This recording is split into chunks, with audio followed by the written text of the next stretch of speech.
Tenu ce mercredi. Aram, bonsoir. Bonsoir Mariama. Bonsoir. Le chef de l'État, son Excellence, M. Bassirou Diomaye Diakhar Faye, a présidé ce mercredi 3 juillet 2024 la réunion hebdomadaire du Conseil des ministres au Palais de la République. À l'entame de sa communication, le président de la République a mis l'accent sur la deuxième édition de la Journée nationale de mobilisation sociale Setal Sunu Réew, prévue le samedi 6 juillet 2024. Il a demandé au gouvernement de prendre toutes les dispositions nécessaires pour assurer le succès de cette seconde journée d'engagement citoyen pour l'amélioration de notre cadre de vie, en veillant à l'implication des collectivités territoriales, des forces vives de la nation et de toutes les parties prenantes, publiques comme privées, évoquant la question de l'accompagnement du secteur informel et de la modernisation de l'urbanisme commercial. Le chef de l'État a rappelé que le secteur informel occupe une frange importante de la population du Sénégal. Il a demandé au gouvernement d'accorder une attention particulière à la transformation de ce secteur et à l'appui des acteurs concernés à travers les différents mécanismes et instruments d'encadrement et de financement de l'État et de ses démembrements. Dans cet esprit, le président de la République a demandé au Premier ministre d'accélérer la restructuration du programme de modernisation et de gestion des marchés Promogem, structure majeure d'accompagnement de la transformation du secteur informel et de l'urbanisme commercial au Sénégal. Il a souligné l'impératif de nouer un partenariat solide et permanent entre l'État, les collectivités territoriales et le secteur privé, national en particulier, pour assurer une mise en œuvre concertée des programmes d'amélioration du cadre de vie des populations à travers notamment le respect des règles d'urbanisme, de construction et d'habitat, l'organisation concertée de la propreté des espaces publics, l'aménagement adéquat et la sécurisation optimale des marchés et des espaces publics et commerciaux dans les différentes communes à la satisfaction des populations et des acteurs de la vie économique et sociale. Le chef de l'État est ensuite revenu sur la nouvelle politique ferroviaire du Sénégal qui devra améliorer la mobilité urbaine et interurbaine ainsi que les systèmes de transport des voyageurs et des marchandises dans la sécurité. Il a insisté sur le renouveau de la gouvernance des transports terrestres avec la relance et le développement du transport ferroviaire qui demeure une priorité au regard des défis d'aménagement du territoire et de l'accélération de l'urbanisation du pays notés ces dernières années. Le président de la République a invité le ministre des Infrastructures, des Transports terrestres et aériens à veiller avant tout à la préservation du domaine ferroviaire et de ses emprises. Il a également demandé au ministre de préparer, sous la supervision du Premier ministre, un schéma national de développement ferroviaire avec la planification des investissements relatifs à l'entretien et à la modernisation du réseau par la réalisation de nouvelles voies, infrastructures et gares ferroviaires, incluant un mode de financement pertinent du secteur. Le chef de l'État a souligné dans la même lancée l'urgence d'évaluer les activités, les projets et les financements des chemins de fer du Sénégal, CFS, de la Société nationale de gestion du patrimoine du train express régional, SENTER, et des grands trains du Sénégal, GTS SA. Le président de la République a en outre mis l'accent sur la nécessité de procéder à un pilotage cohérent et renforcé du train express régional TER, dont la gouvernance intégrée appelle une coordination systématique au niveau interministériel. À ce titre, il a demandé au Premier ministre de veiller avec le ministre en charge des transports terrestres à la consolidation des activités de l'APIX, de la SENTER et de la SETER, compte tenu d'une part des enjeux techniques et financiers du TER et d'autre part du développement continu de la plateforme de l'aéroport international Blaise Diagne AIBD.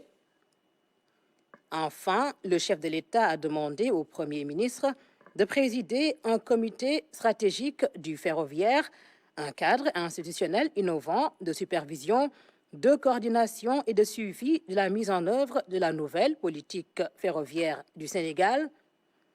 Dans sa communication, le Premier ministre a engagé les ministres, et notamment le ministre secrétaire général du gouvernement, à veiller à la prise en charge satisfaisante de l'agenda législatif et réglementaire comprenant à date l'élaboration de 83 projets de loi, 294 projets de décret et 110 projets d'arrêté. Il a rappelé la nouvelle doctrine en la matière consistant à fixer comme préalable à l'examen d'un projet de loi en Conseil des ministres l'élaboration des projets de décret et d'arrêté d'application. À cet effet, il a invité les ministres à assurer le bon fonctionnement des services juridiques dans les ministères en veillant à leur renforcement en ressources humaines et en équipement.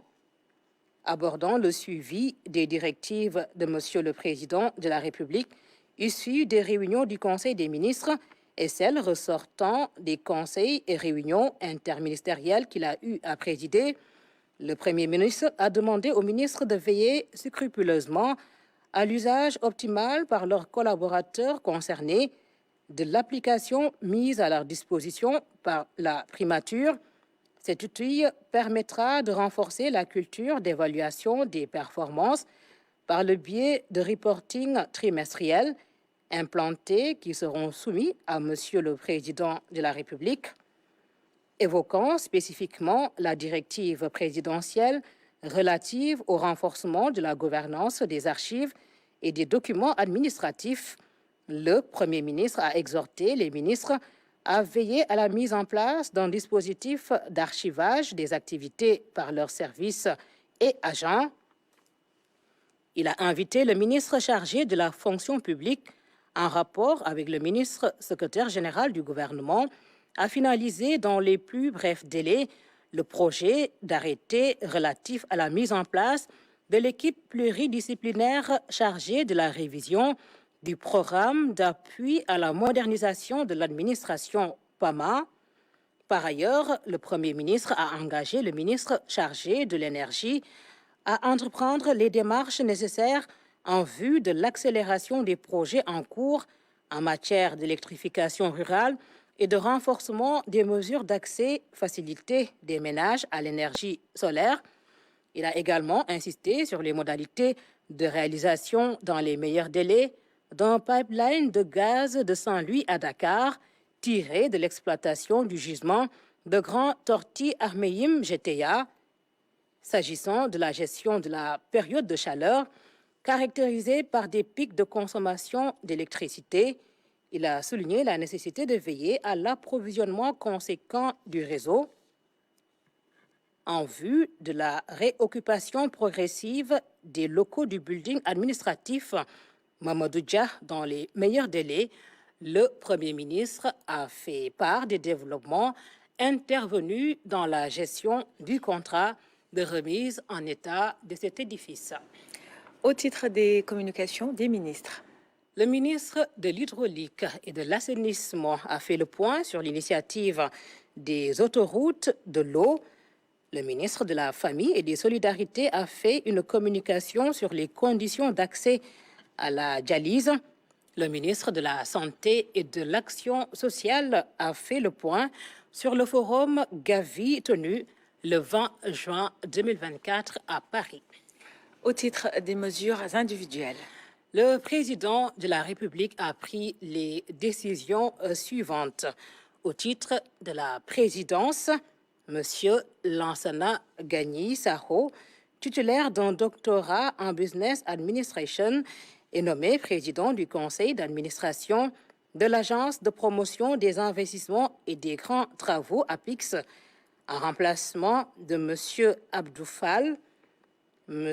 Fall Mbaye, titulaire d'un doctorat en génie électronique, est nommé directeur général de l'Institut national du pétrole et du gaz, INPG, en remplacement de M. Agibou Ba.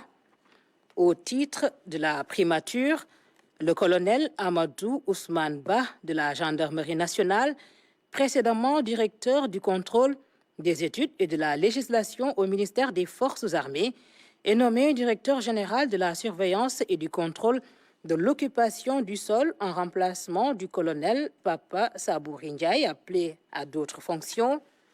Au titre du ministère de l'Intérieur, M. Abdoul Wahabou Sall, contrôleur général de police, est nommé directeur général adjoint de la police nationale en remplacement de M.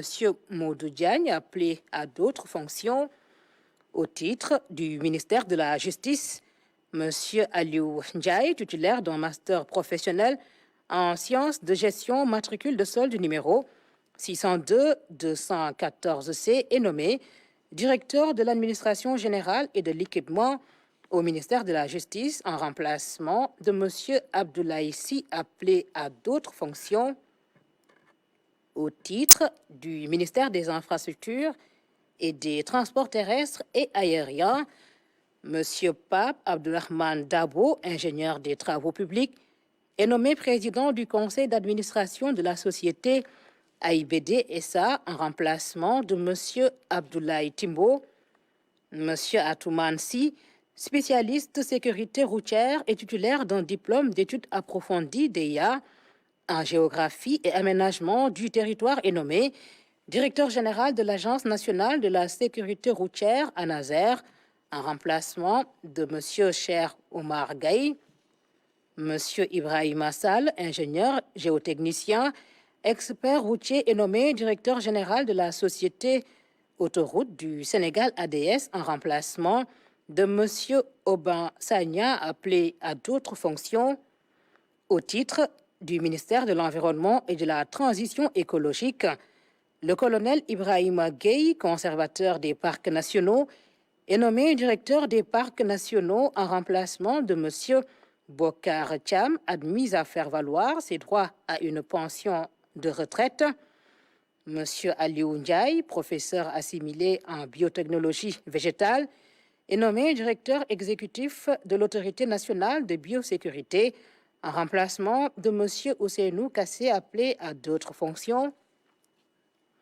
Le colonel Lamine Kane, conservateur des parcs nationaux, est nommé secrétaire permanent de l'Autorité nationale de biosécurité post-vacant. M. Modou Fall Gueye, titulaire d'un doctorat en biologie végétale, est nommé directeur du Centre d'éducation et de formation environnementale en remplacement de M. Gora Nian, appelé à d'autres fonctions.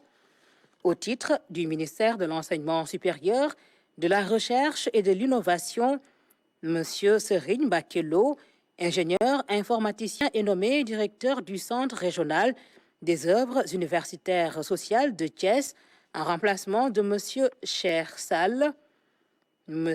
Jean Biran Ning, maître de conférence titulaire, est nommé directeur du Centre régional des œuvres universitaires sociales du Sine Saloum en remplacement de M. Ousseynou Diop. Madame Fama Dian, juriste, spécialiste en logistique et management portuaire, est nommée directeur du Centre régional des œuvres universitaires sociales de Diamniadio en remplacement de Moussa Hamadi Sarr. M. Salif Baldé, titulaire d'un doctorat en sciences de l'éducation, est nommé directeur du Centre régional des œuvres universitaires sociales de Ziguinchor en remplacement de M. Sana Mané. Au titre du ministère de l'Industrie et du Commerce, M. Momar Tala Gueye, directeur de recherche CAMES, précédemment directeur de la recherche et du développement de l'Institut de technologie alimentaire, est nommé directeur de l'Institut de technologie alimentaire en remplacement de M. Mamadou Amadou Sek, admis à faire valoir ses droits à une pension de retraite. Au titre du ministère de la Famille et des Solidarités, Madame Assia Diop, titulaire d'un diplôme d'ingénieur en industrialisation, spécialiste en financement de l'entrepreneuriat, est nommée directeur général du développement communautaire et de la promotion de l'équité en remplacement de M. Moussé Bar Faye. Madame Fatoumata Bintou Diédhiou, titulaire d'un Master 2 en management de projet, est nommée directeur de l'équité sociale en remplacement de Madame Fatou Diagne. Monsieur Elie Paul Biagui, précédemment directeur régional du pôle sud du développement communautaire, est nommé directeur du développement communautaire en remplacement de Monsieur Khadim Silla.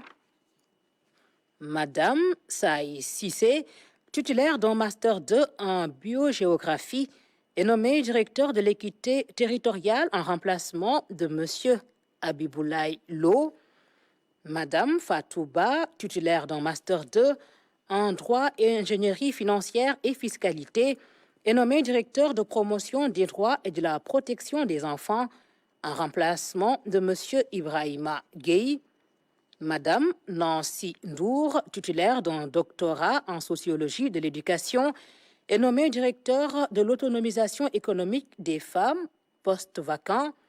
Monsieur Edmond Camara, administrateur civil, matricule de solde numéro 624 555C, est nommé directeur de l'administration générale et de l'équipement au ministère de la Famille et des Solidarités, au titre du ministère de l'Urbanisme, des collectivités territoriales et de l'aménagement des territoires.